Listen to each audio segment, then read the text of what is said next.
घ्राण आदि इंद्रियों का गृहत्व और गंध आदि विषयों का अतिग्रहित निरूपण। प्राणी ग्रह है, वे अपान रूप से अतिग्रह से गृहित है, क्योंकि प्राण अपान से ही गंधों को सूंघता है। प्राणी ग्रह है, प्राण शब्द से यहाँ घ्राण इंद्रिय कही गई है, क्योंकि उसी का प्रकरण है। वे वायु के सहित है, अपान से अर्थात गंध से। अपान गंध का साथी है, इसलिए अपान को गंध कहा गया है, क्योंकि संपूर्ण लोक अपान द्वारा लाए गए गंध को ही घ्राण इंद्रिय द्वारा सूंघता है।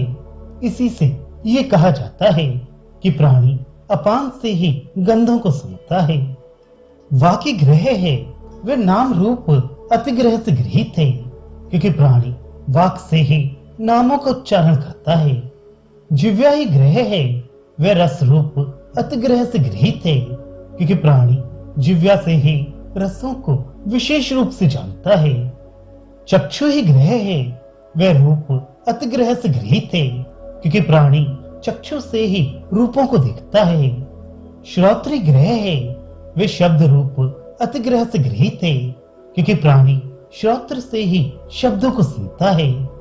मन ही ग्रह है, वे काम रूप अतिग्रह से गृहित है, क्योंकि प्राणी मन से ही कामों की कामना करता है।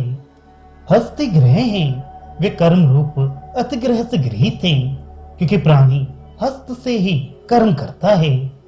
त्वचा ही ग्रह है, वे स्पर्श रूप अतिग्रह से गृहित है, क्योंकि प्राणी त्वचा से ही स्पर्शों को जानता है।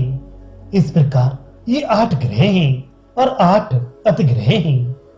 वाक्य ग्रह है, क्योंकि असत्य, अनर्थ, असभ्य एवं विवश आदि वचनों में प्रवृत्ता आसक्ति की विषय भूता अध्यात्म परिच्छिन्न वाक से ही गृहित होकर लोक भूला हुआ है, इसलिए वाक ग्रह है। वे नाम रूप अतिग्रह से गृहित है। वे वाक संज्ञक ग्रह नाम अर्थात वक्तव्य विषय रूप अतिग्रह से गृहित है। वाक वक्तव्य विषय के लिए ही होती है। उस वक्तव्य अर्थ से उसी के लिए प्रयुक्त होने वाली वाक उसी के वशीभूत है, अतः उस कार्य को किए बिना उसकी मुक्ति नहीं है।